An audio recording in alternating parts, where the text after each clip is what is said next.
Okay, good morning. So yesterday I think we were doing Aristotle, right? So in the last topic on Aristotle we did was theory of slavery. So here what you read about theory of slavery? One, like what is his means how does he determine who is a slave? That is based on what? Reason. One who has reason is master. One who does not have reason is a slave. Then you read about why he defended slavery. So basically, we had three reasons for it. One was what? He told it is natural. The other one was what? Because it is useful. And third one, expedience, means good for the Greek economy.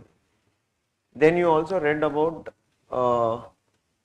what is that? The criticism, what is there against his idea of slavery. Means even when you are reading his idea of slavery, you need to derive certain things about his thought process. So one you can link from his idea of slavery that what? Aristotle did not believe in the idea of that equality is natural. He did not believe in that idea. Means what? When he says from hour of birth, some are destined to rule and some are born to serve.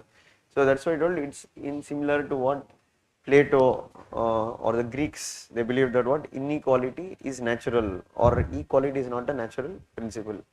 Then you read about the criticism. So in criticism you were able to link Rousseau.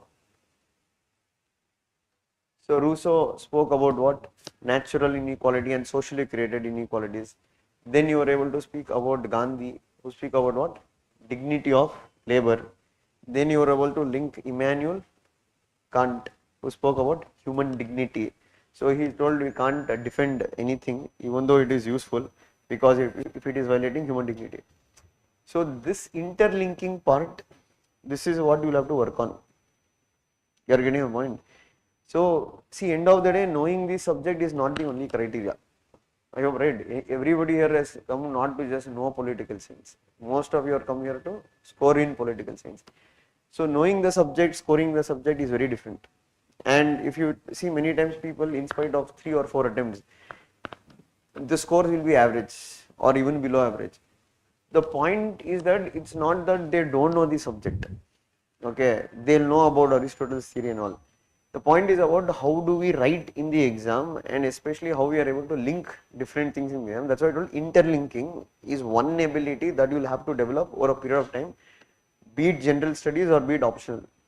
So many people like they don't interlink. So that's why I told even in those subjects which you think it's static means there is nothing new. It's usually very difficult to score high in static subjects than compared to dynamic subjects. The reason is that in static subject it's very difficult to interlink many things. Okay, so you always have to focus on how to interlink different things. So let us say you are answering a question on Uniform Civil Code, UCC.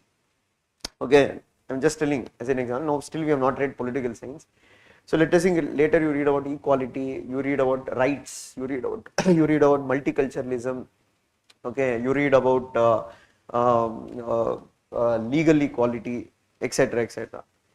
Now, when you look at Uniform Civil Code or you read about feminism, when you analyze Uniform Civil Code, you can apply these perspectives in your answer. Like, what is the feminist perspective of Uniform Civil Code, or what is a multicultural perspective of Uniform Civil Code, or what is a legal perspective of Uniform Civil Code. Got it? So that is what we mean by knowing different concepts and analyzing it. And that's why I told many times if you see the subjects what you have, they themselves can be dimensions. Any issue if you take, you can look from an historical angle, you can look from a constitutional angle, you can look from an economical angle, you can look from a technological angle, you can look from an ethical angle, you can also look at the issue from an administrative perspective, you can also look at the perspective from a social point of view, you can look from a gender point of view, you can look at from a caste point of view, you can look at from a class point of view. You remember, so many points you can only produce in the exam. But the problem is that we have to develop that thinking process or we have to strongly entrench that dimensions into our mind. So whenever we look at certain things, it should immediately come to our mind. You remember, suddenly you will read somewhere, some article saying that what, okay, in Indian judiciary, there are so many pending cases. That is a fact, that is a data. Now based on data, what analysis you can bring, suddenly your mind should work. Okay, why there is a lot of pending cases? Let me look at administrative reasons. Let me look at from a social level, who is it impacting the most? It is impacting the most the weaker sections of the society. Okay, let me look from an economical point of view. Too much pending cases, slow process of judiciary, it does impact the investments into the country, because many investors won't invest in the country because they find that India's ease of doing business is very difficult. Got it? So that's why I told, analysis is something that you can develop by thinking at a particular issue from different point of view. So same here, when we here what is the issue is that here in optional subjects, what happens in optional, it will be more theoretical, means general dimensions won't work. You have to bring certain concepts, means you have not yet read concepts in detail, like we have not yet read Gandhi. Next you will read about Gandhi when we do Indian political thought. But when you read Gandhi, now the way you look at Aristotle might be different. Okay, so that's why I told, for an answer you can look at the issue from multiple points, and that is what makes your answer stand out from others. Others what they will do, it's rote learning. What is rote learning? What is there in the notes? Reproduce it. It's fine, you reproduce 60% of it, at least some 20% of it, your reflections, your analysis, how you are able to interlink. The other problem is that the way you interlink should be what you can say, something which is practical or viable. Like some people will do interlink, but they will interlink, something from somewhere else, which might not be suitable for the question at all. So that is one thing that you will have to always keep in your mind.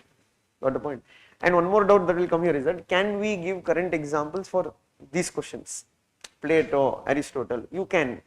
But again, it depends upon what is the example you are giving and what is the context you are bringing. So, for example, if there is a slavery question, maybe if I want to write something from the present or maybe something from the modern time, maybe in my conclusion, I would write, though Aristotle gave this idea ages back, okay, where the moral consciousness of the society was not so well developed. But the irony is that even in today's world, there are certain sections within the society use the same Aristotelian argument to bring their premise that some are born to rule and some are born to serve, which is unacceptable in a modern day democracy. Get your point? Or some person might write in his conclusion that the same Aristotelian argument was used by the Americans to subjugate the slaves, saying that some are born to be slaves and some are born to be what? The owners of the slave. Alright. So that's why I told, in a social science subject, that is one advantage what you have. There is lot of scope for creativity, that how you can present an answer. But the thing is that we have to groom that creativity, and that can only come by thinking a lot, writing a lot, and that will help to what? Make you good in interlinking the points. And if that hold you get, right, then it is easy to get, the above average score. No matter which way they give the paper, I am not telling you will get always 300. Getting a 260, 270 is not so difficult. Okay, that you will get.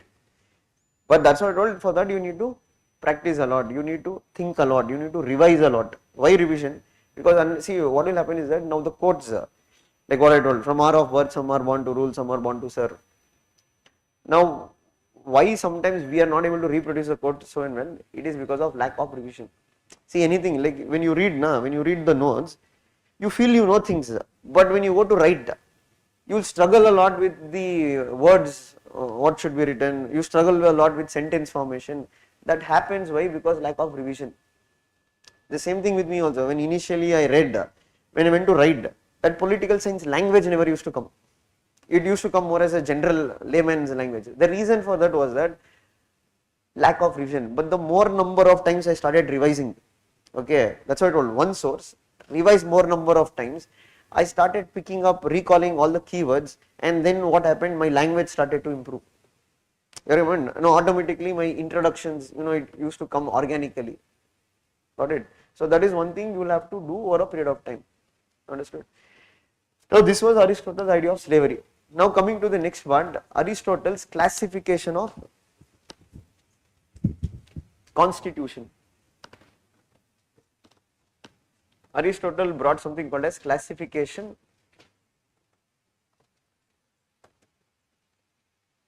of constitution.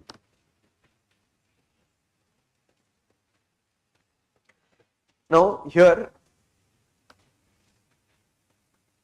with regards to Aristotle, okay, from Aristotelian point of view, please remember, at the time he was writing, there was no difference, means there was no difference in the word state, constitution, politics.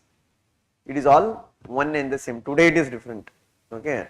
Today state is different, constitution is different. So you can say there can be states without constitution. Today we can have states which have constitution. There can be states today with written constitution. There can be states today with unwritten constitution. So constitution might be a document that prescribes what are the powers, privileges, rights enjoyed within that political system. Okay. But at Aristotle's point of view, constitution, state, government, everything means the same. Okay. So when you say classification of constitution can be also considered as he is bringing classification of different types of states. Got it? Understood? What is the meaning of constitution here from an Aristotle point of view?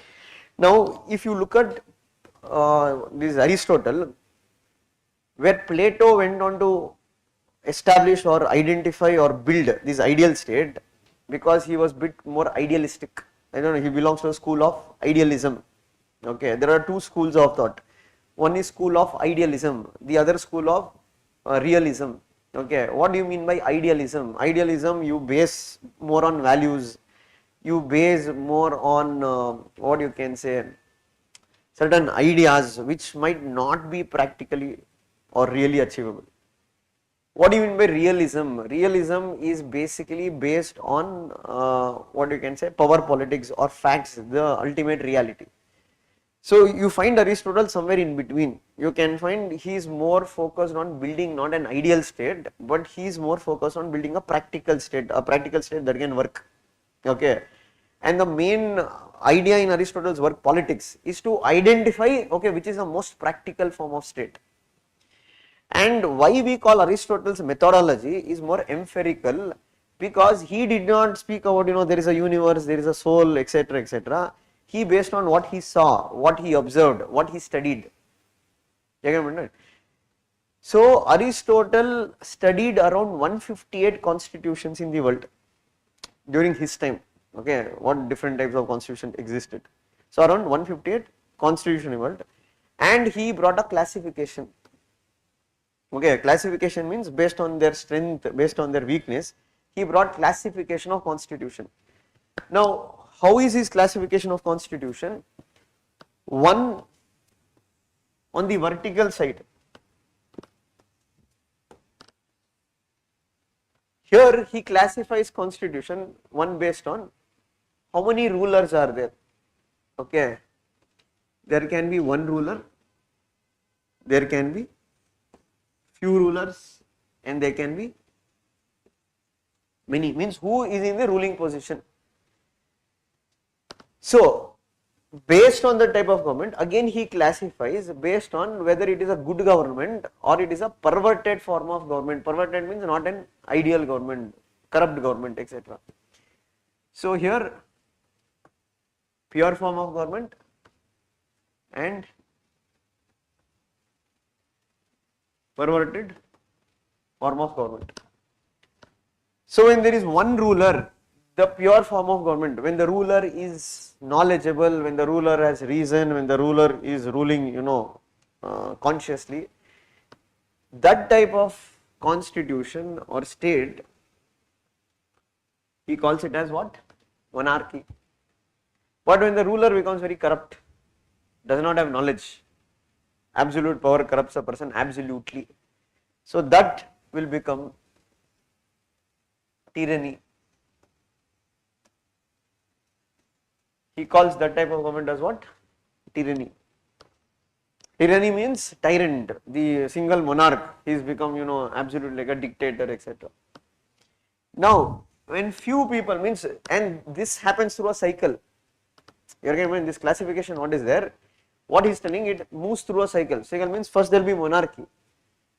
Power will be, he might rule good, but over a period of time he will become a tyrant.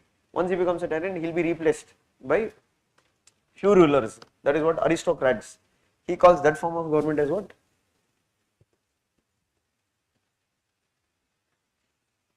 aristocracy. Same thing, when these people become corrupt because of jealousy, envious, etc., it becomes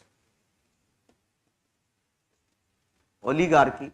Again, here it is a role of few who are ruling well. Here it is what? Rule of few who have become corrupt. Once oligarchy happened, now masses will rise in revolt against them. Now they want power. So that form of government is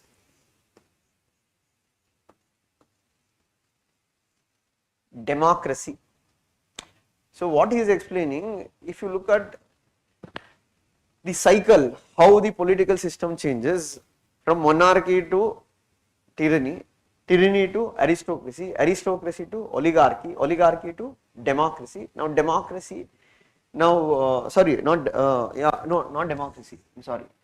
Democracy is not an pure form of government. He calls something called as polity.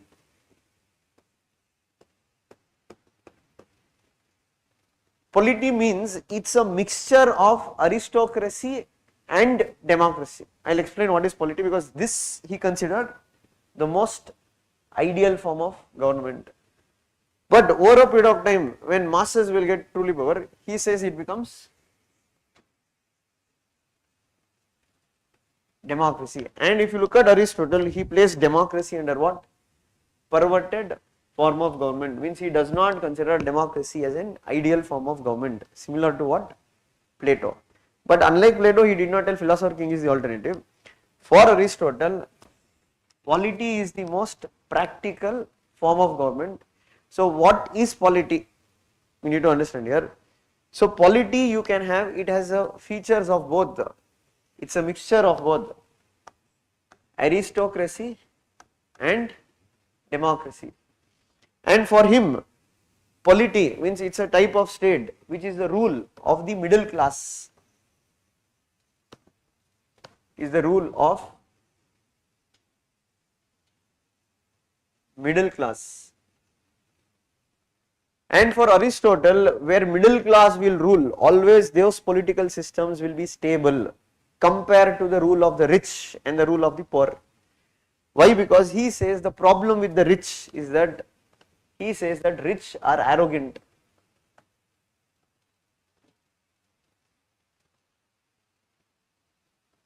Rich are arrogant and they don't care for the law, and they always feel that they are above the law. And what he says, the problem with the poor, they don't know how to rule, they will always have this slave mentality. And both the rich and the poor, they only trust whom? The middle class. Middle class know how to rule, and middle class also know how to be ruled. For him, one who knows how to be ruled should rule, because he will go for the law, and that will be more stable form of political system. And that is why Aristotle's polity is basically what of what? It is a rule of middle class. That is why many call him as what? The scholar or the thinker who has proposed the golden mean rule, means the middle path is not going to the extreme path. And the other feature of what this Plato's polity is that he says his ideal state or his practical state should be based on rule of law. Means what? The rulers are not above the law, the rulers act according to what the law of the land says. And for him, that is why when he criticized Plato, he told any day rule of law or law represents collective wisdom, it is always better than the wisdom of one particular person. So again you can say he is going for more of moderation. And Aristotle in his ideal state also believes that the state should look to ensure that the inequality is kept in check. Because what he says that when inequality increases to a certain extent or certain point, that is a recipe for revolution. People will rise in revolt. And that is why what Aristotle believes, that one more aspect of his polity, that only people with reason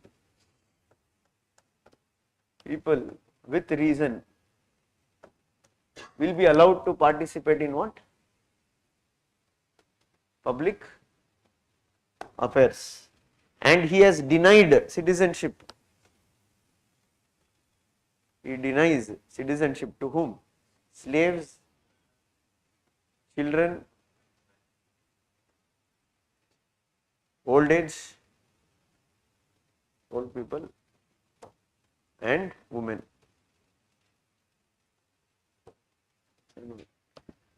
So this is what we consider Aristotle's polity, what he believes that it is a practical state.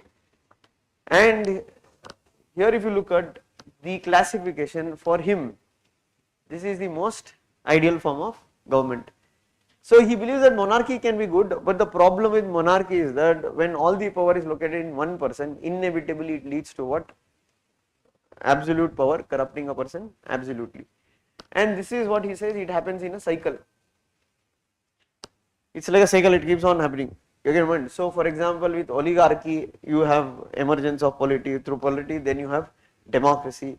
Then again you can say democracy is the rule of masses in that regard, they don't know how to rule, etc. Then again you will feel that you need one single ruler who can solve all people's problems. So as an example, if you take, I think there was an article, I think 2 days back or 3 days back, about how Europe is changing. Okay, because Europe, where you had the emergence of popular democracy, but with the emergence of popular democracy, now especially with the impact of globalization in that regard, across Europe, you can say the re-arise of what leaders, individuals, personalities become more important, like Trump in America, or if you take Viktor Orban in Hungary in that regard. So what we mean here, it keeps happening in a cycle, and that is what he brings, the classification of constitution, and according to him, polity is the most, he is not telling best form of state, most practical form of state. And what is the feature of polity? Polity means it is a mixture of democracy and aristocracy.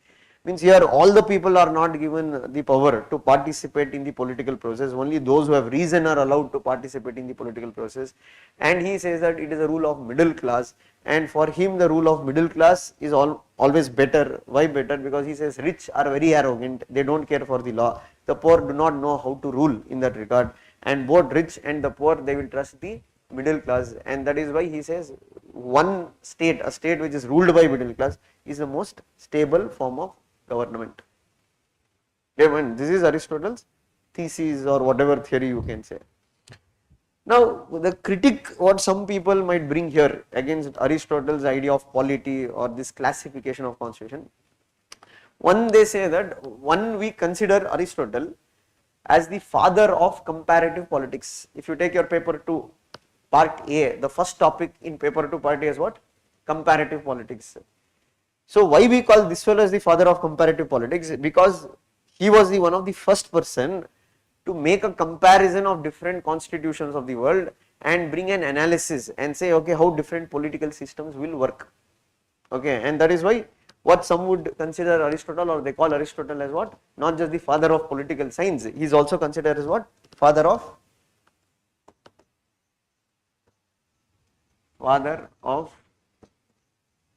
comparative politics.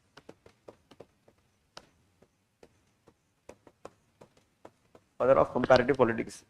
Some also give credit to Aristotle with regards to what? When we look at the emergence of the modern day constitutional democracies, some would say that Aristotle's writings in politics, or Aristotle's view on politics, is what he can be considered as one of the forerunners of what? A constitutional form of state, because you can say a lot of ideas of Aristotle are reflected in today's what you can say, a constitutional state. For example, today's constitutional state emphasizes on rule of law, which is also reflected in Aristotle. Today's constitutional state believes that what? There should be participation of people in the political process, and that is what even Aristotle believed, that people should participate in political process, only then they will be given citizenship. Aristotle's constitutional state also emphasized on what? There should be some kind of what? Check and balance on the ruler. Ruler should not be given complete power. Even today, if you look at a constitutional state, means what? A state that is limited, powers are limited by the existence of a constitution. And but in spite of all these things, one cannot agree with Aristotle's certain ideas which are not part of today's constitutional state. For example, his idea of citizenship is not based on inclusion, it is more based on exclusion. He did not consider women can be given political power, so he did not bring gender equality. But in modern day constitutional state, you can say there should be no kind of discrimination irrespective of their religion, caste, etc. or sex. Okay. Or third thing, you can say in modern day constitutions, there is no defense of slavery, or it does not believe in the idea of that some are destined to rule and some are born to be slaves. So these are certain divergences what you see from the modern day constitution, but there are some similarities of what Aristotle has written in his book Politics and how that has contributed to the evolution of the modern day constitutional state. And that is why some consider him also as the forerunner of a constitutional state.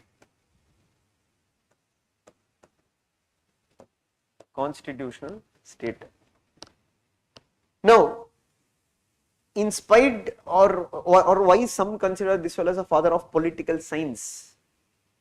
Okay, why they consider as father of political science? Because Aristotle was one of the person who wrote in Politics saying that how to govern a state.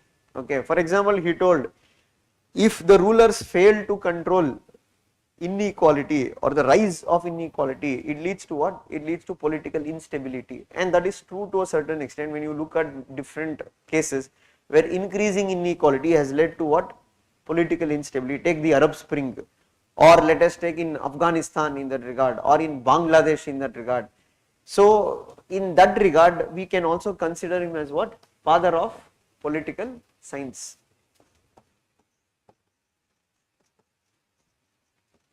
Father of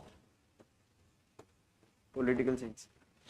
But the critique is that one, you can say, look at his classification. Some say that classification he has brought, and you look at the classification today, there are many types of government which is not included.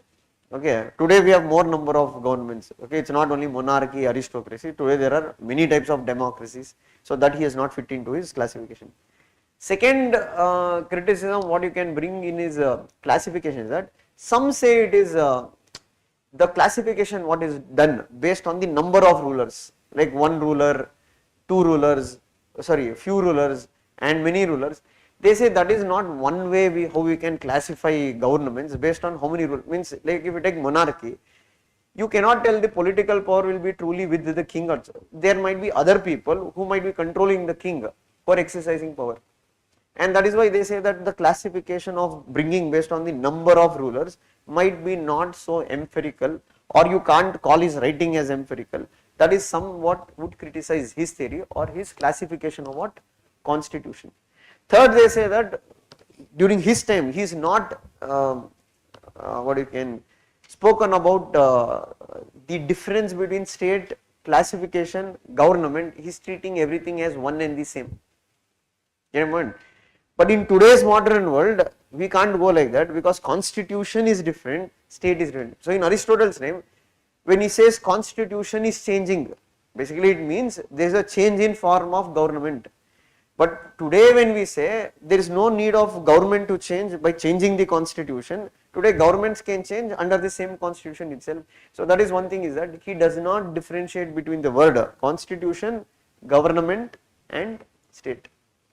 But nevertheless, his classification of constitution remains one of the major contribution to political science, because that was the beginning of what we can say the subject like what? Comparative politics, you analyzing different political systems. And today that comparative politics as a subject has grown into a wider thing, where we say there are traditional methods of comparison and there are modern methods of comparative politics, that you will read later when you read the topic on what? Comparative politics. So this is what you need to know about Aristotle's classification of constitution, or what do we mean by Aristotle's practical state, that is polity. And polity is ruled by whom? It is a rule of middle class. That is why he is also considered as a scholar of golden mean rule. For him, the aristocracy, the problem with aristocracy, that is the rule of rich. Rich are very arrogant. They always consider themselves above the law. For him, democracy, he represents is the rule of poor or the rule of masses. One, they don't have the knowledge to rule, and second one, you can say, since they don't know the art of ruling, it will lead to what? Malgovernance. And for him, what is the best part? It is following a middle path, where he says that only those people who have reason should be allowed to participate. Understood? And his practical state, it is based on what? Rule of law. His practical state, where he says private property and family cannot be abolished. Both of them have a lot of contribution to bring the stability of the state, because he says that family and private property are what? Time tested institutions, and private property is an incentive for a person to work hard. Family endows people with certain emotions such as sympathy, empathy, compassion. Get a point? So for his state, unlike Plato, he says that there will be private property, there should be, what is that, family plays a key role. And that is why we say, when we say, as Lusky says, that every political thinker is child of his times. So if you go into Aristotle compared to Plato, he was married and he had a stable family life and he also owned a lot of properties, and that is why Aristotle's view was that both private property and family are required. It is too radical to remove them. So that's why I told, he always believed, rather than what he believed, that his rulers, rather than being highly knowledgeable, living in the world of ideas, he believed that they have to be practical and they have to not live in an illusion, they have to live in the present world. Get a point? So Plato's philosopher king was an illusion. Illusion means what? Practically there was no philosopher king. It was just an idea given by Plato. And that is what some say, that there is what you can say, problem with Plato was that Plato's diagnosis was correct. Diagnosis means what? His analysis about what was problematic with Athens was correct. There was corruption, there was nepotism. But the problem with him was that the diagnosis was correct, but his prescription was far worse than the disease. And what is the Plato? Plato's diagnosis was correct, but his prescription was far worse than the disease. Meaning, what he told is correct, but the philosopher king idea what he gave as a solution, that is far worse than what the original problem was. Why? Because what Aristotle believed, absolute power corrupts, and absolute power in hands of one person corrupts a person absolutely. Second one, the idea of saying that I will take away family, I will take away private property, this is not something that is practical in the real world. And that is why we say Aristotle said his rulers need not be idealist, his rulers need not have that kind of knowledge which you can say like what Plato spoke about, but he believed that his rulers should have common sense, his rulers should be more practical, they should be worldly rulers. Worldly means not the other world rulers, other world means that, you know, what Plato is speaking about, his own ideal world. Worldly rulers means what is practically possible in today's world. That is why he is considered as a more practical scholar compared to Plato. That is why we say he is more empirical compared to Plato. But at the same time, he is not denying that, you know, there should be reason, knowledge should be there. He is also telling politics and ethics cannot be divorced, it should be there. But he is going for more a practical form of state. And that is when Aristotle gave this idea, even Plato in his later works, he brought certain changes, and that is why we say that what Aristotle's best state. So which is Aristotle's best state? That is polity. Aristotle's best state, Aristotle's best state is Plato's second best state. Aristotle's best state is Plato's second best state. So Plato's second best state is what? It is not republic, it is the state what he spoke about in his later works, that is laws and the statesmen. And Aristotle's best state is what? Polity. And what are the features of polity? It is the rule of the middle class, it is based on rule of law, it is also based where private property and family do play a key role in evolution of the system. And his best state is one where rulers are not above the law, the rulers should operate within the boundaries of the law. And that is what even Plato later on agreed with Aristotle, saying that yes, it is possible. Alright, when you make a comparison of Plato and Aristotle with respect to what kind of state.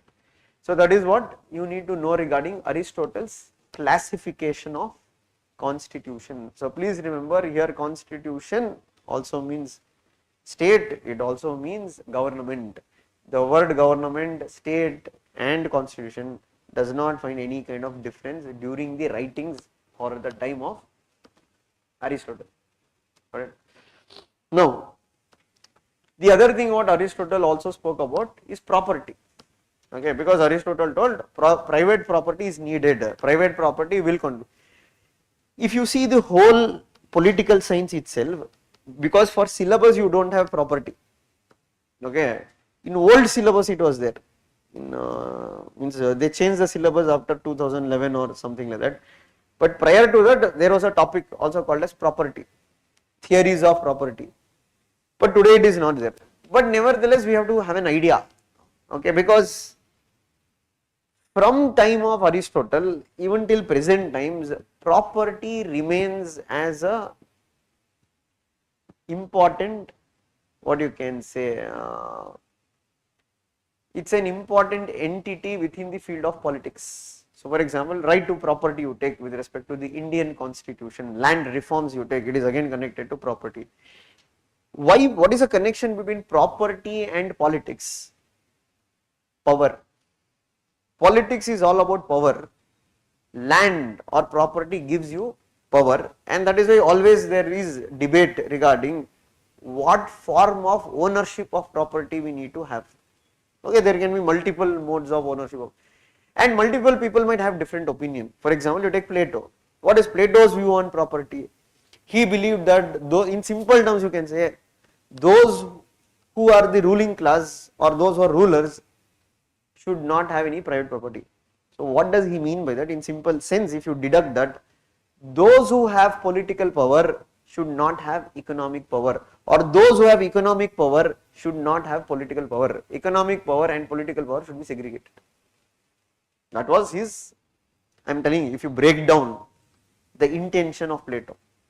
He is not openly told it, but I am saying breakdown, because that is why he denied private property to the ruling class and the soldier class. Got the point? The reason is that if you have both the powers in that regard, means if you have economic power or if you have political power, you can use that political power for your economic benefits. Or if you have economic power, you can use that economic power to get political power. For example, take in India's case, the current parliament, 88% of India's MPs are crorepati's. Means it, what does that in the data indicate? Unless you have economic power, you cannot get political power. 88% of India's members of parliament in Lok Sabha are what? Crorepati's. Meaning only when you have economic power, then you are able to get political. But for Plato, that should be secret. That how we are linking to his property, because property gives you what? That economic power. Plain simple. You look at most of the ministers in Karnataka government today are all one type part of the real estate. And why people go into real estate first, then they will go into politics first, because for them to go into politics first they need money. And where is the money? The money is in properties. Property is very poor. Why did the Indian government want to bring land reforms? Land reforms is not just mere transfer of land from those who had land to those who didn't have land. It's not just that. Land also is transfer of power. You mind? We want to bring power redistribution. Zamindars. Why zamindars were powerful? Because they had land. And that is why the Indian government brought the first Constitutional Amendment Act, where they abolished the zamindari system and brought land reforms. You are getting mind. Marx, what he did tell, what is the root cause of the exploitation in the society? He told it is based on the mode of ownership of the property, that is private ownership of property. You mind? So every scholar or some scholars have spoken about, you know, the role of how to, even Aristotle speaks about, okay, which is an ideal way of ownership of property, because Plato had told remove property for the what is that ruling class, soldier class, let the others who are not owning they can have private property. But he disagreed with it, right? He criticized it. He told that it is not practical. Why not practical? He told private property should be there within a society. It will motivate people to what? Work hard. But he explored what are the different models that can be there for ownership of a property. So one model, what was highly prevalent, is common ownership. Common ownership and common use. So what do you mean by common ownership and common use? It resembles what? Mainly like what communism is said. Everybody owns everything. Nobody belongs to personally everybody. Common use for everybody. But what Aristotle believed, that this system won't work. Why it won't work? He told everybody's property is nobody's responsibility. A classic example for this is that, let us think you go to a mall, let us take UB City. Let us think you go to watch a movie. How is the toilet in UB City? Correct, na? Very clean, hygiene. Go to this toilet on the road, run by the government. You have na? Why it is so unclean? The reason, mall is privately owned by somebody and he is responsible to maintain hygiene. And why is responsible? People won't come to a mall. See, if you have listened to this interview of this PVR, the owner of PVR, when they started PVR, he told what was the model they brought. Means how they identified, okay, so the business in a PVR is not from movies, it is mainly from selling popcorns. For those who come to the movie, that is where they have more profits than the movie ticket.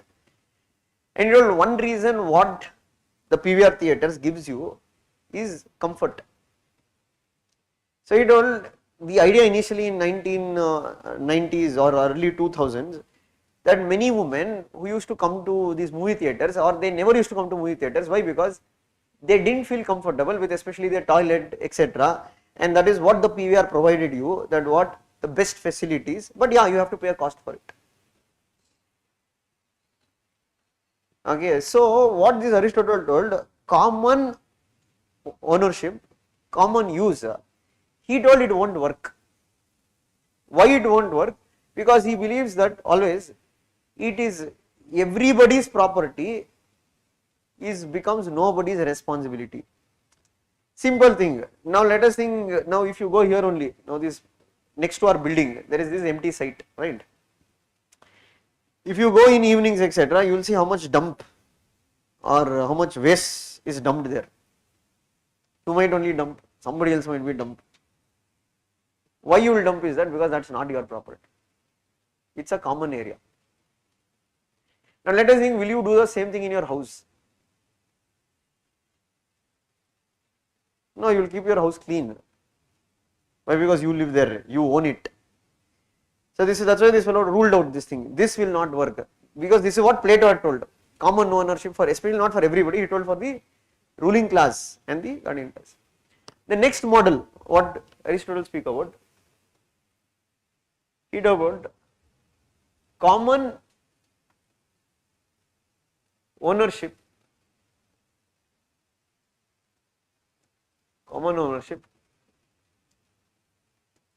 private use.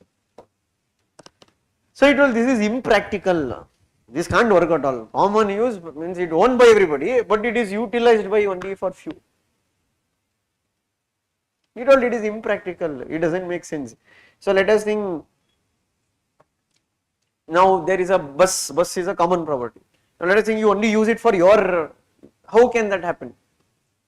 This model is not at all practical. It is impractical. It is not at all making sense. He told the most practical way of ownership of property is private ownership,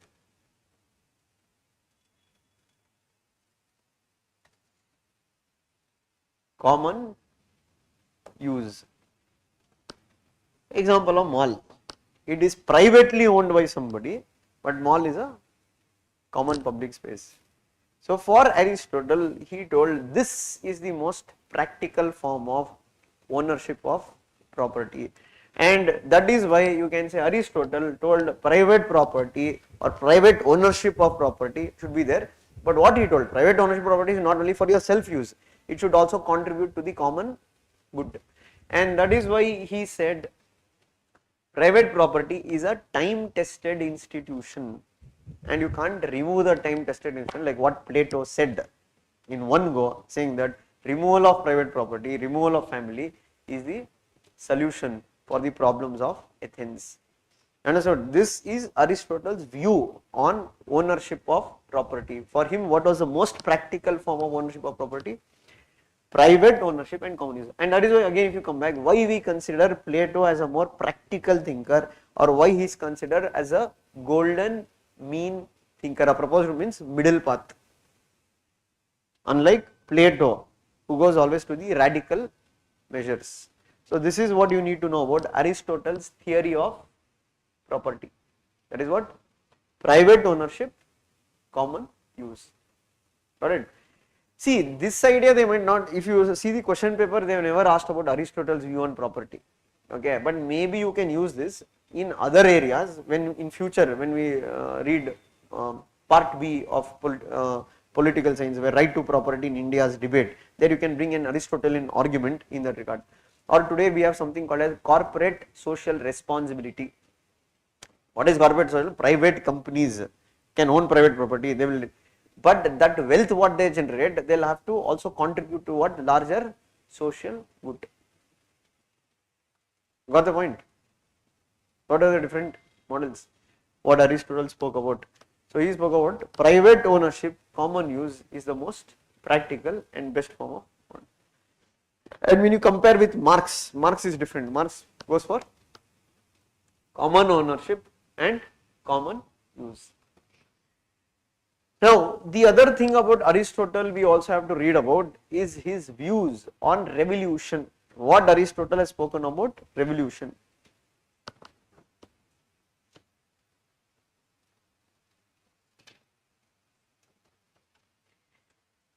See, one thing you need to remember here, in Aristotelian sense, revolution has a different meaning compared to what we are speaking about revolution in today's sense. For Aristotle, or according to Aristotle, what does revolution mean? Even a small change in constitution, small change in constitution represents revolution,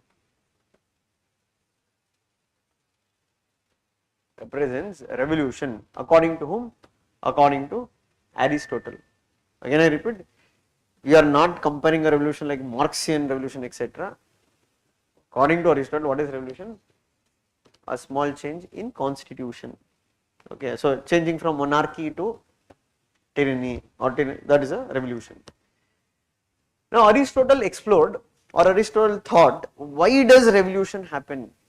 Okay, because revolutions can lead to what? Political instability. Revolution means what? People rebelling against the political system, asking for a complete change. So for that Aristotle told there are general causes for revolution, and similarly there are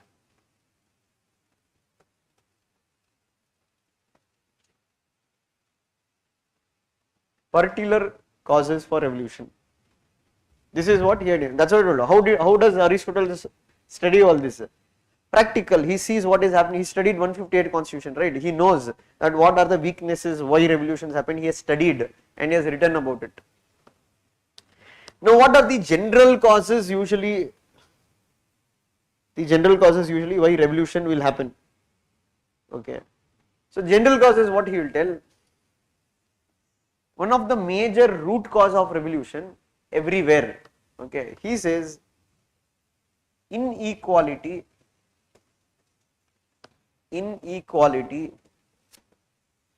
is the reason for revolution everywhere.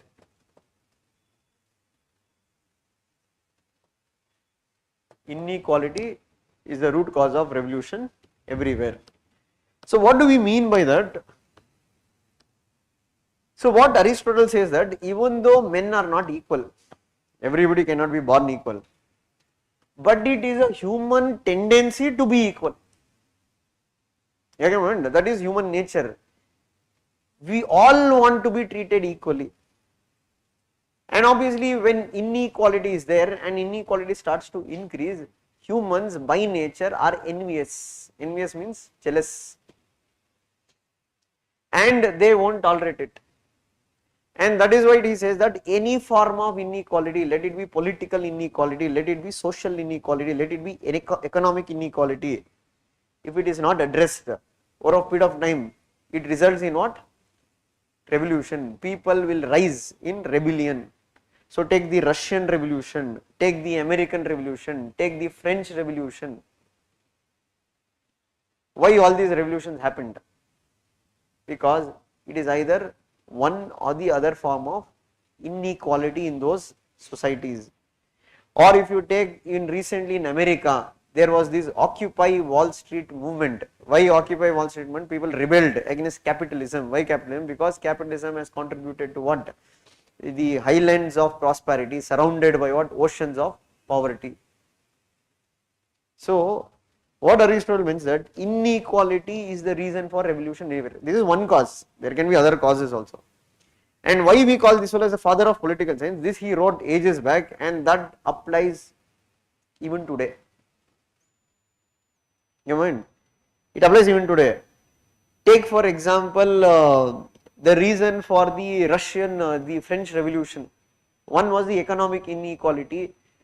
Connected to that, he can say political arrogance. If the rulers become arrogant, not listening to the people's voice, the people will rebel. So take the French kingdom at that point of time. I think Louis 16 was there, or Louis 16 or Louis 14, I'm not sure. His wife Antoinette. So when people came and told, or we don't have bread to eat, she arrogantly replied, what? Go eat cake. So obviously what he told, when you don't respond to people's needs, or when you become politically arrogant, that can be one of the root causes of revolution. So he said what? Arrogance of the rulers. Arrogance of the rulers can be also the reason for revolution. How?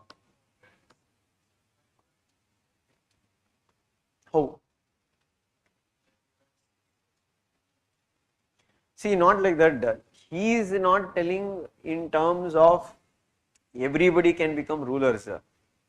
He is telling those who are in a position of rulers, they have to manage the administration well. If the rulers are very arrogant, means it's a caution word. That's what I told. Aristotle nowhere told like Plato, if you have reason, you will be a person like what Plato told, unquestionable.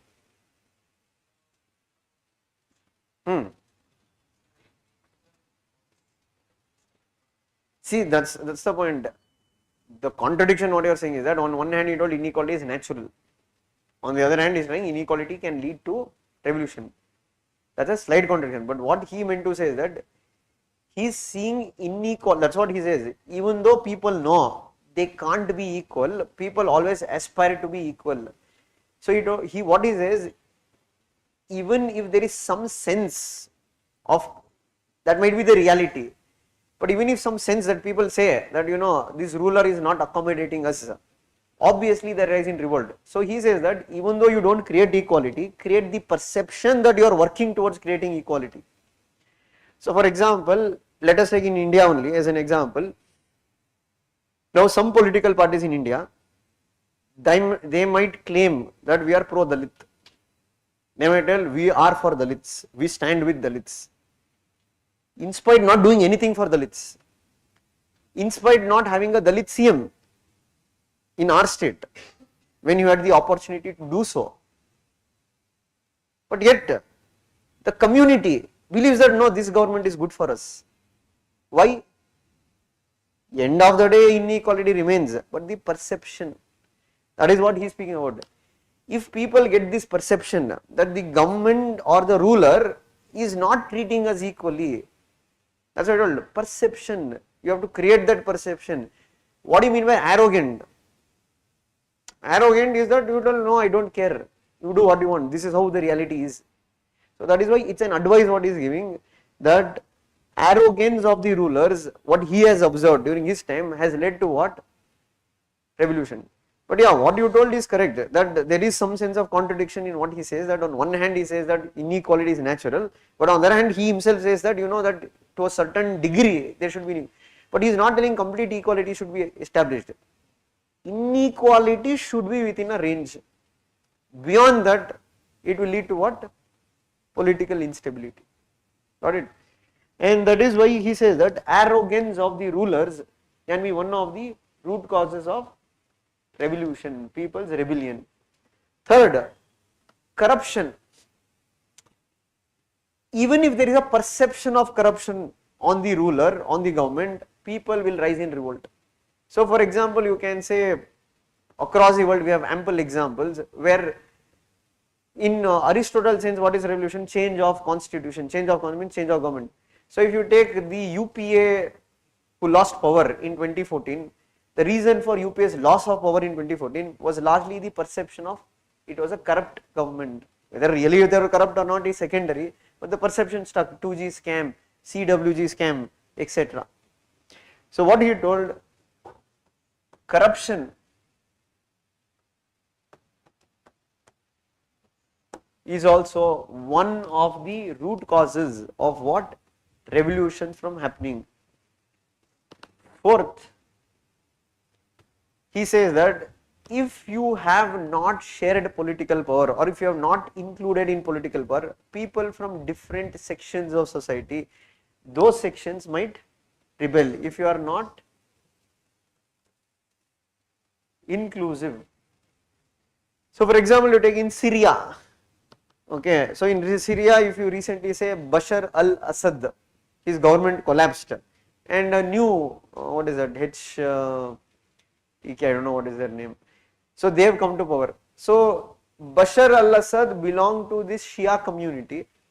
The majority of people in Syria were what? Sunnis in that regard, and obviously Sunnis were not accommodated within the administration. They were not given important political positions, and that led to what? They rebelling against Bashar al-Assad, and finally it led to what? Collapse of the government. That is also what he says is one of the causes of revolution. The other, he says that economic mismanagement. Economic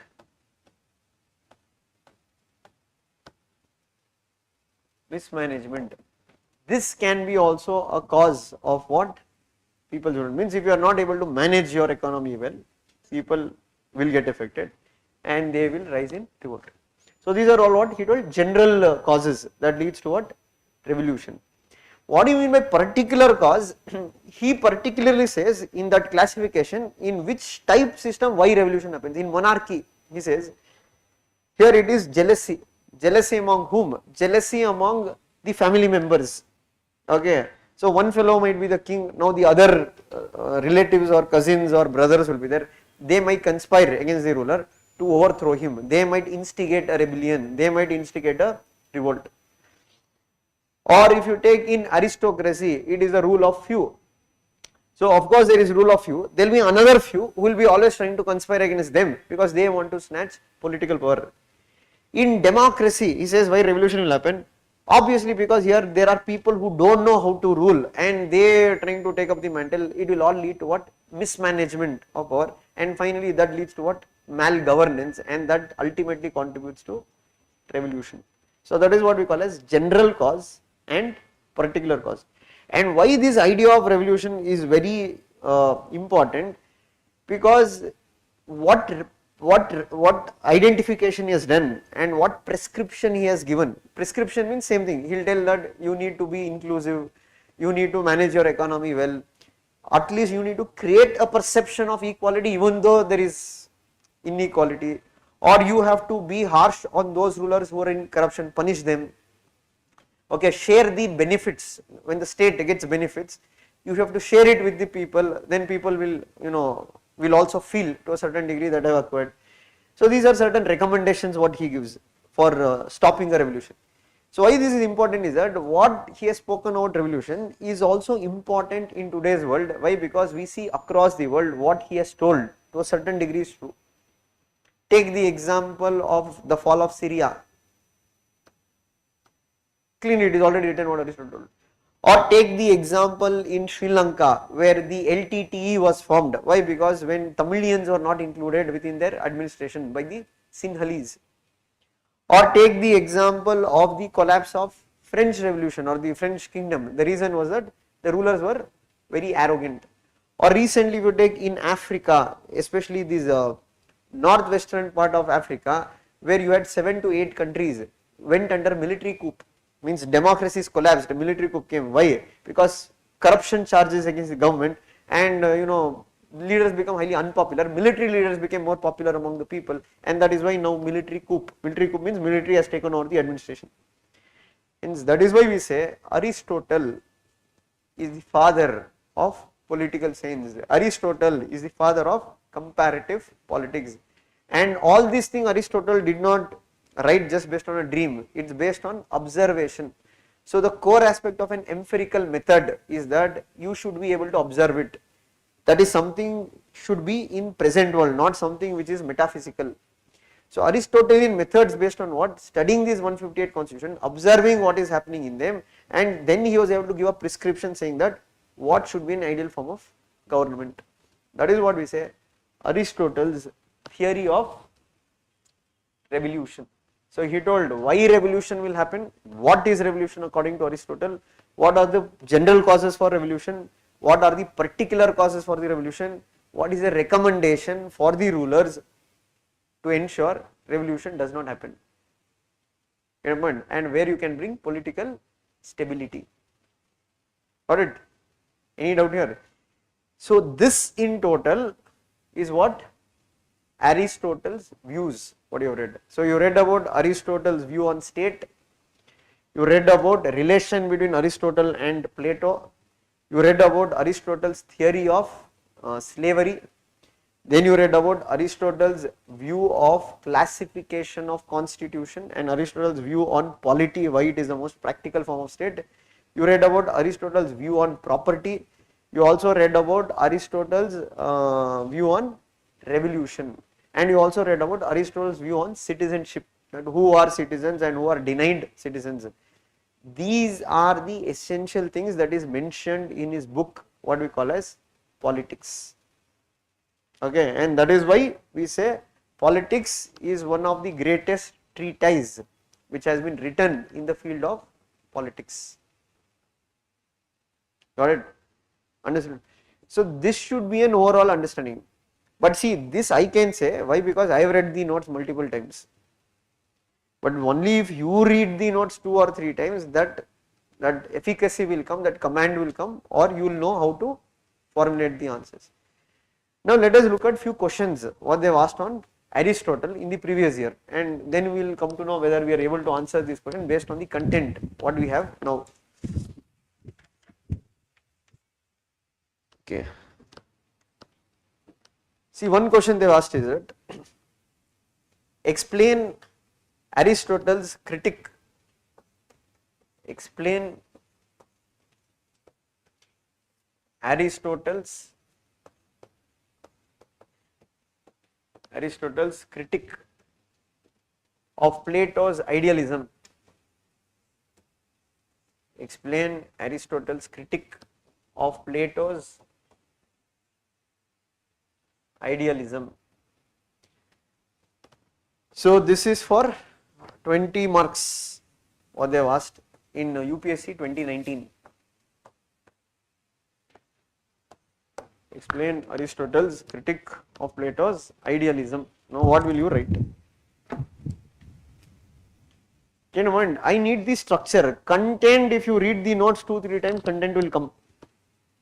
But what is the structure?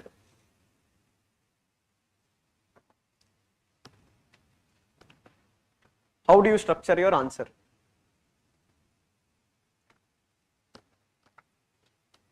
Structure means first what will you write?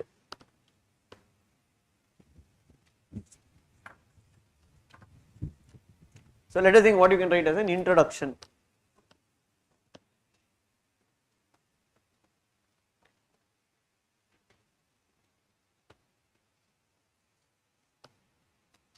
So just write an answer.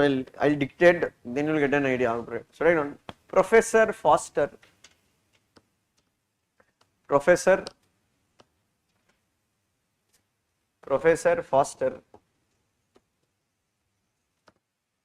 Foster says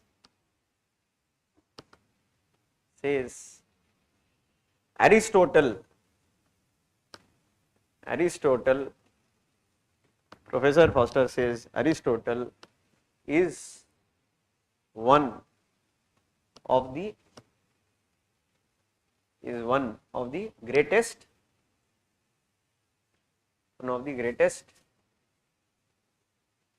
Platonist, is one of the greatest Platonist, because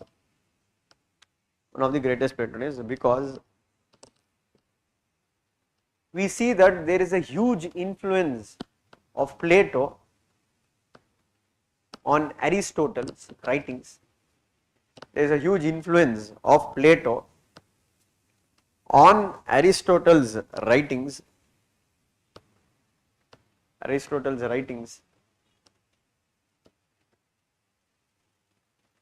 In his work Politics. Aristotle's writings in his work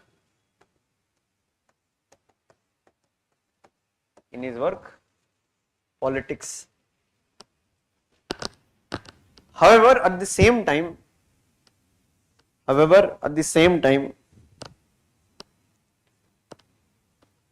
Aristotle is also a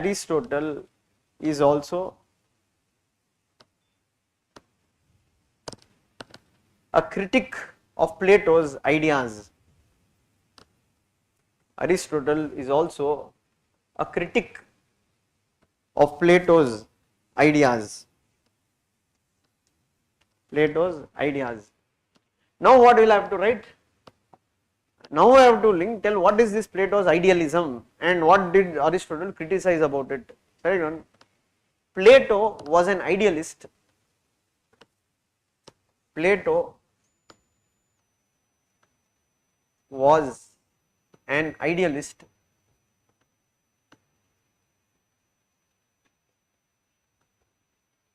And he believed,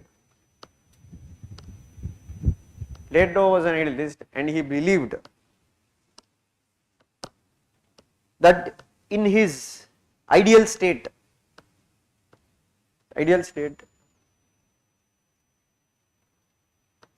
should be ruled by a philosopher king.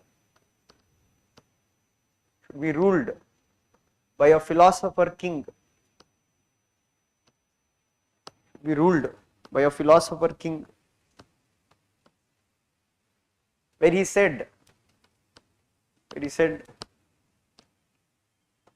unless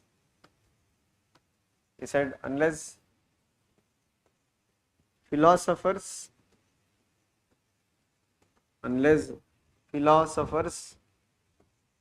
become kings,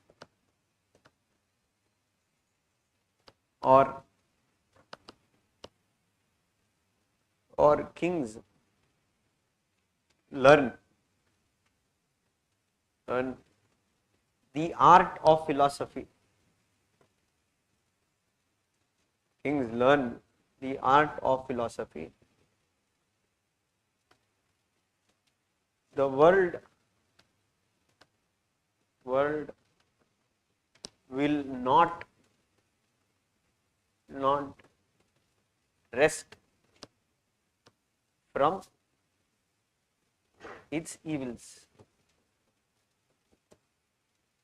World will not rest from its evils. Next paragraph you can take on. Plato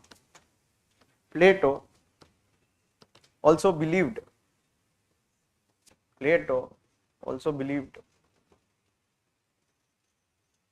that the ruling class and the soldier class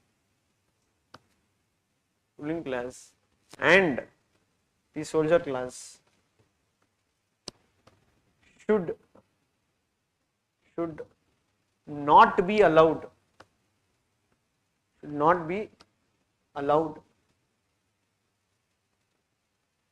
to own private property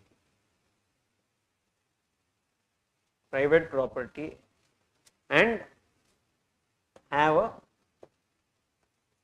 family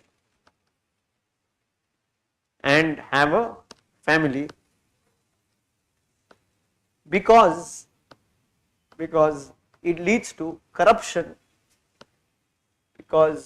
it leads to corruption, and nepotism.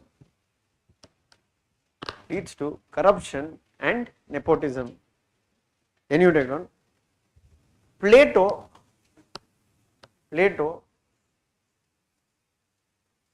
Plato also said that absolute power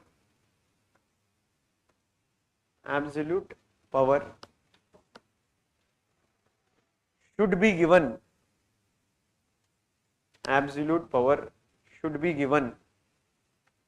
to the philosopher king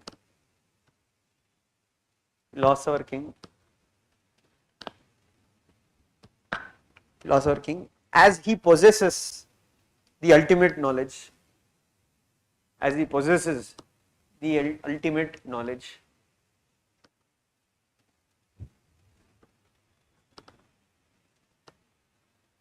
And he considered him to be above the law.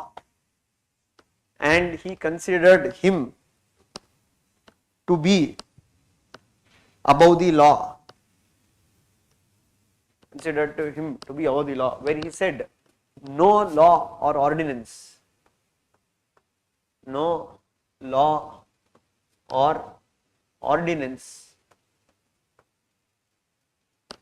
is mightier than the knowledge of the philosopher king.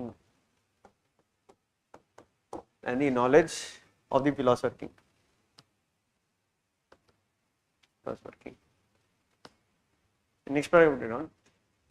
However, these ideas were criticized by Aristotle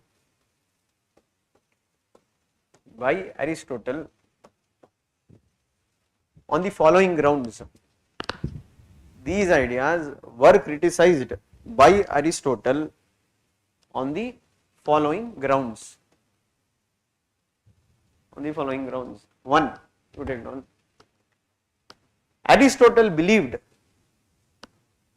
Aristotle believed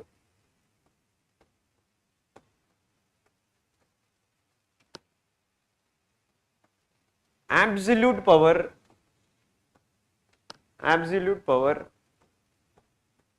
should not should not not be placed in the hands of one individual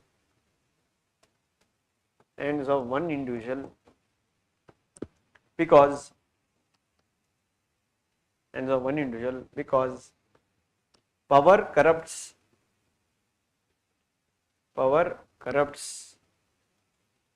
and absolute power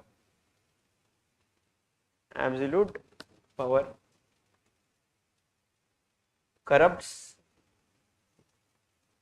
a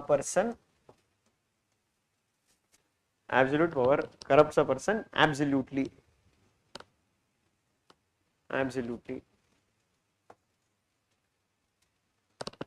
Second, Aristotle believed that rule of law is important. Aristotle believed that the rule of law is important.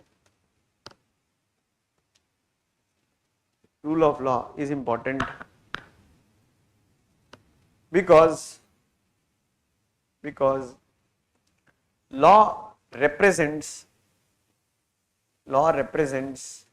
collective wisdom.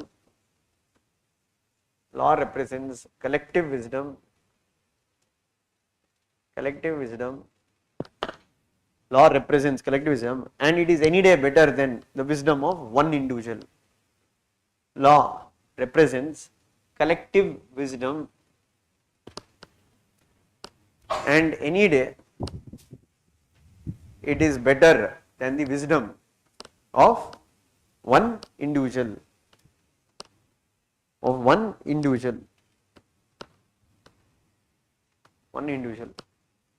Third, Aristotle critiqued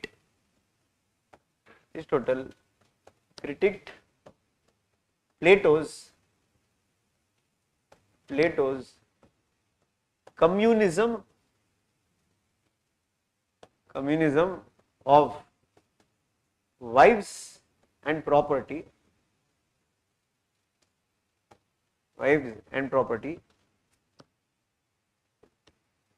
because he believed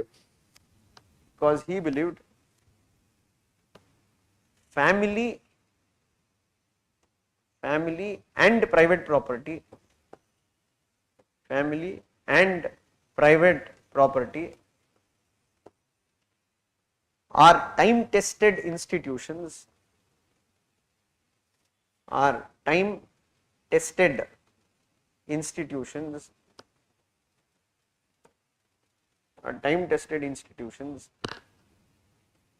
and they contribute to human excellence,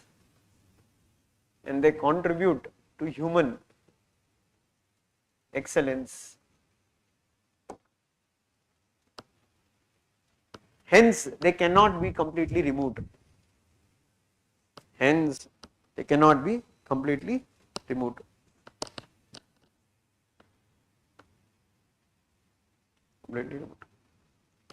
Last part to take down.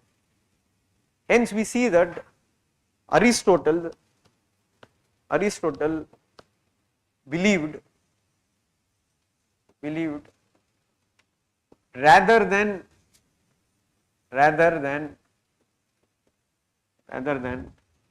the rulers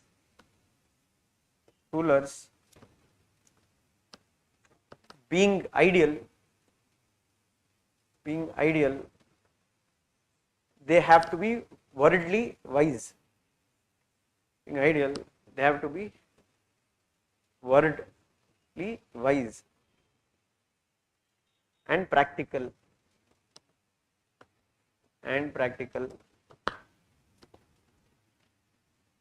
And based on Aristotle's criticism, Plato also modified his ideas. Plato also modified his ideas. Plato also modified his ideas in his later works. In his later works, modified his ideas in later works. Hence we say Aristotle's best state. Aristotle's best state is Plato's second best state. So this is a 20 marker question. So in a 20 marker question, you need to explain in detail. If it is a 10 marker question, I don't need to explain Plato's idealism in detail. I'll just write Plato gave this idea and directly go into criticism. So this is how I would have written my answer for this particular question. You have mind? And that's why it will know, when you look at the answer what you wrote, this was not exactly how it is there in the notes. You have used the notes to get knowledge and now you have written organically based on what is your understanding. That's why I told, sentence formation will improve if you write more. That's the only way. If you don't write, your sentence formation will never improve. See, many people, I don't know, in GS classes also you see, they don't write answers. Okay. Or they won't take up questions of previous year to write. They'll only take up questions like what is fundamental rights? Okay, what are the different types of fundamental rights? Come on, be more practical. That question won't come in exam.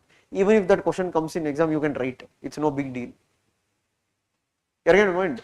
Why those questions maybe you can write in starting days, mainly to just boost your confidence and to get hold of, okay, how to write a structure or thing. But if you look actually in the exam, how questions are coming, they are asking more applied questions, more analytical questions, and the only way you can improve in these questions, you have to write well. Simple, na? That's the problem. That's why I told, in UPSC, competition is not there so much. That is what we think, 8 lakh people are writing, 7 lakh people are writing, it's very competitive. Out of 8 to 7 lakh people, 90%, not 80% or 90% of them are all non-serious candidates. Simple. How you can judge? You make some video. Now same thing, put Aristotle photo, Plato photo, and tell this was their entertainment. That is not going to get marks in exam. You are getting a point. That's not the way. Some people, there was one of, I don't know, like one of my student. It was one of student. That fellow used to paste Aristotle's photo, Plato's photo on book and tell, no, I'll read them, I'll remember them. Foolishness. You have not seen Aristotle only, okay, you know his ideas, very good. Will they ask, they'll put pictures and tell, identify who is Aristotle here, who is Plato here, who is Machiavelli here. Simple, na? In mains though they can't do that. Maybe in interview, but interview will be based on what we answer. So that's why I told, the whole industry, if you look at, it's mainly running on non-serious students only who are not looking for exam-oriented approach. They are only looking for knowledge-oriented approach. They are looking for entertainment. That's it. And those are the people we no need to worry. They are not going to make it through. But the industry needs them. Why needs them? Business should run. Get a point? That's why I told, those who are serious, they focus more on what? Answer writing, how to develop my answer. Okay, how do I read and how do I write? And that's why I told, the simple logic is that whatever is easy to do, it is not rewarding. Always the fundamental philosophy in life is that where you struggle, some point of time you will get the reward. But you will have to go through that struggling phase. It is inevitable. Without struggle though, you are not going to reach the place. It's not going to be easy journey. It is going to be a difficult journey. But it is not as difficult as we make out. It only depends upon how much effort we are ready to put in. Got it? And that's what I told. Answer writing is very easy. Actually, answer writing is very interesting. Answer writing is thing. You have to cultivate the habit of writing answers. The more number of, see, some people might take 100 answers to get hold of the approach. Some people might 10 answers to get hold of the approach. But what is the end product? Both can reach there, but it only depends upon how much effort you are ready to put in. Got the point? And that's why I told here, you just keep practicing, it will come. And that's what here how I structured my answer. First I introduce about the context. Okay, who is this Aristotle and what is his relation with Plato? Then what I wrote in my answer, I wrote about what is this Plato's idealism, what are those ideas what Plato had given. So I gave three ideas. One is philosopher king, the other is when he says that he is above the law, and third one is communism of wives and property. Then what they have asked, we need to explain Aristotle's critique of Plato's idealism. Now I brought Aristotle's critique. So he has criticized his philosopher king idea, he has criticized his communism, wives and property idea, he has criticized his ideas on law. Enough, because we have to write within 4 pages or something. Then in towards the end, what I wrote, now my reflections on it, saying that what so Aristotle, what he wanted a ruler not to be too idealistic, he wanted somebody who is more practical. And this critique was also taken well by Plato. Why? Because in later works he modified some of his ideas, and that is why we say that what Aristotle's best state is Plato's second best state. And in between my answer I also used quotes wherever it is required. Wherever it is required, it's not that forcefully I am adding a quote, I am giving a context to add that quote. Got it? Understood? That's what I told. Answer writing, it's understandable. Initially only you don't know how to write, and that's why what I did, that's why I gave the answer for you. Why? Because that is a problem what we have faced in previous classes, because students don't get an idea. So at least if I dictate the answer for few questions, maybe one question on every topic, you will at least get an idea, okay, how to write. Got it? So now the sentence formation, why I am able to, because I have revised the notes multiple times, I have thought for so many years, it will come. So the classic case, you also, if you revise more number of times, you will also be able to write. Remember? Now this one you can't write it in first attempt, it will take time, but that requires consistent practice. Got it? And what is the advantage in optional, especially these words? GS2 it is different. Okay, GS2 now suddenly they will give current issue and they will ask. Here they have to ask about Plato, they ask about Aristotle. Theme question might be different, theme will be the same. So I already have ready-made introduction, ready-made conclusions, quotes, and that is why it becomes much easier, much simpler. Got it? Any doubt about how to answer this question, or any point you wanted to add? Okay, now take down one more question you have to answer. Explain Aristotelian view of politics. Explain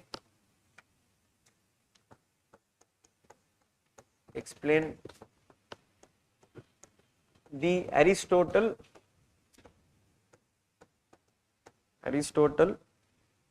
view, Aristotelian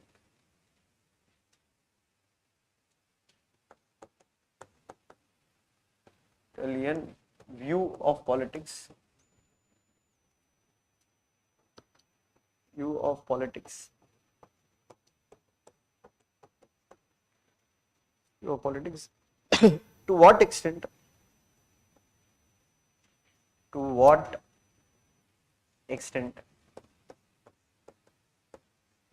To what extent? Do you think? What extent do you think it has contributed? It has contributed to development. Contributed to the development of modern day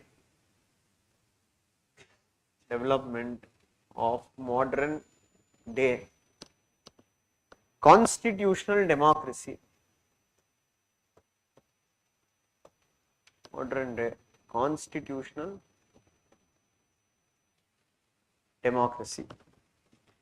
This was asked in 2021 for 20 marks. 2021, 20 marks. So first I want you to read the question.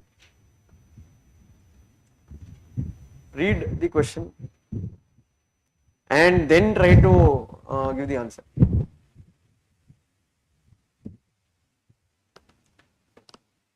Okay, even if you don't know the answer, just read and understand what exactly they are asking.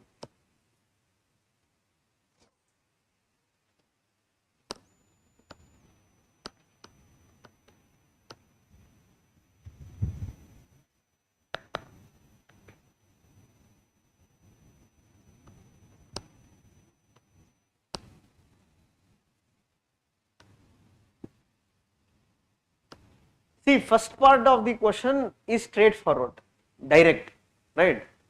What is straightforward here? They are just asking you to explain Aristotle's view on politics. Okay, what will you explain about his view on politics?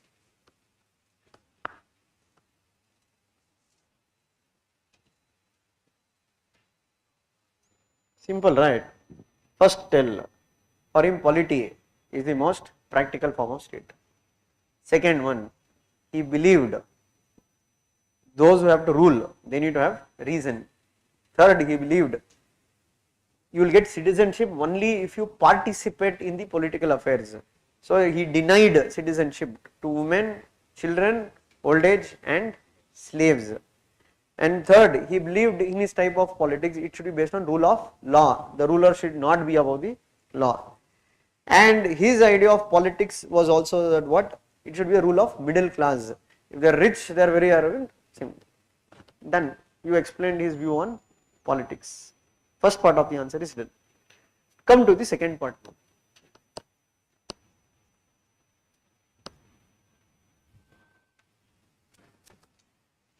To what extent do you think it has contributed to the modern day constitutional democracy?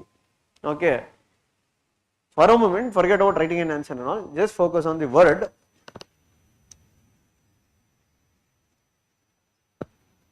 What is the keyword? Modern day constitutional democracy. India can be taken as an example of modern day constitutional democracy.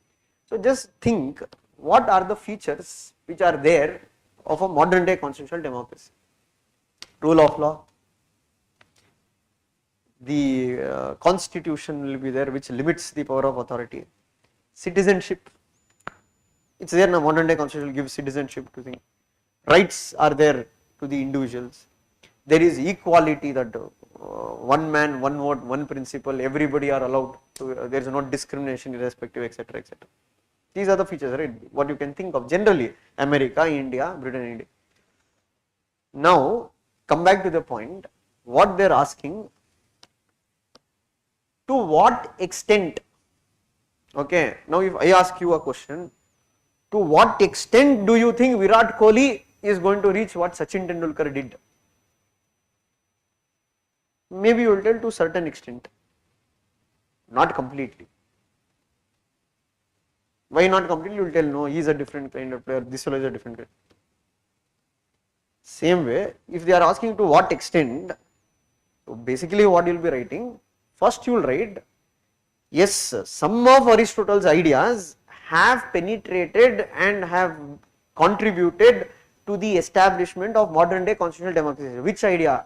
Rule of law, citizenship, what is that,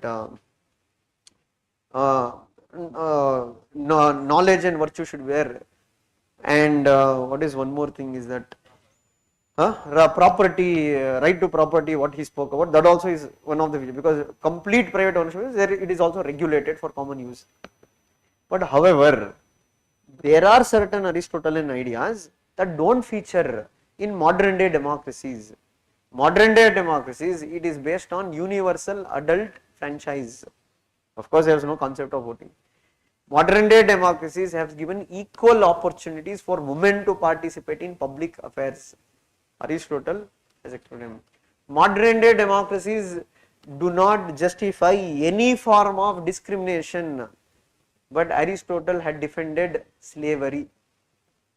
in spite of these limitations, but nevertheless one cannot deny the contribution of Aristotle to the evolution of modern day democracies, along because Aristotle ideas have been also, because you have not yet read later thinkers, it has been replicated or it has been used by scholars like Hannah Arendt, J.S. Mill, John Locke.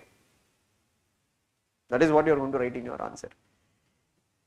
You are understanding how they are asking question. They are not asking question just you to write what you have read in a book. They want to know your opinion, they want to know your analysis, they want to know how much you have understood. That is what mains is all about. That's what I told. Mains is very much easier than prelims to clear it. But if you know the right approach. Why some people don't clear is that they just keep reading information after information. Their mind works that this question has come, it is not there in the syllabus, or not there in the notes. Of course it will be not there in the notes. What is there in the notes? Because you read, see now let us think after the whole syllabus you read, I am telling entirety of part A or entirety of paper 1, then you attend this question. Basically when you open your democracy chapter, there is, what is a constitutional democracy? You have read Aristotle, you know about Aristotle. They are asking you to compare and analyze both and tell. That is how the question papers are designed. Why the question papers are designed that way? They want to understand the students' understanding ability, not their by-hearting ability. So that's why I tell you, the problem here, what happens is that our students are yet to evolve. Okay, we are still at the stage by-hearting for Article 14, Article 15, Article 16, Article 17. Sir, I have read polity. That is not reading polity. 14, 15, 16, even a person on road will also tell what is there. What do you mean by reading polity? Understanding the context, understanding the issues that are connected to them. So recently electoral bonds were declared unconstitutional. We have to know why, on which article it was declared unconstitutional. Okay, why it is violating Article 14, how it is violating Article 19. Got it? That is what analysis is required. Got it? So easy question only. This is not difficult. Maybe in initial period you might find it difficult because they are asking something regarding. Read it plainly and simple. Explain Aristotle's view on politics. First part you wrote. Second part they are asking in simple terms, to what extent do you think? Now he can think differently, she can think differently, she can think differently. Everybody need not think the same way. She might say no, he is not contributed at all. He might say no, the modern day democracy owes it to Aristotle. Or she might take a balanced view saying that yes, there are certain ideas of Aristotle which has been replicated, but not that all ideas of Aristotle are, what you can say, compatible with modern day constitutional democracies. Always the balanced approach is the best approach to go. Again, there can be certain questions where you can go one way, but I would prefer this question I write in a balanced way, because that is what even I feel, that yes, there are some ideas where his ideas have contributed to the emergence of modern day constitutional democracies, but not that the present modern day democracies is a complete, what you can say, carbon copy of Aristotle's politics. Got it? Understood how to go about? So any doubt in this part? Anywhere you did not understand? So take down one more question that you think and come for tomorrow's class. So take down the question as, the state is a creation of nature.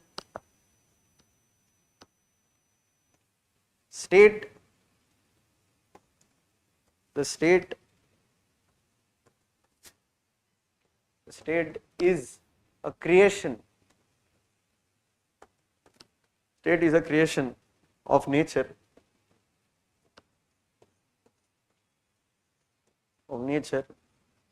And man by nature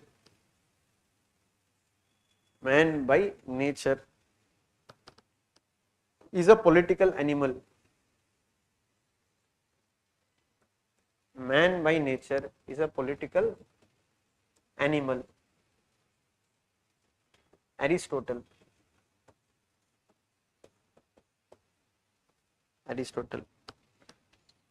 Comment. 15 marks. and this was asked in 2011. Okay, so what you have to do is that go back home. If you want, read the notes again, read the question again, understand the question. Okay, take your time, half an hour, 1 hour, etc. See that what you need to write, how do you need to structure, and next class when you come back, we are going to discuss this answer, and we will do a few more Aristotle questions. Then we will go into the third scholar, that is called as Machiavelli. So tomorrow there will be no class because of May 1st, it is Labor Day. So next class will be on Friday.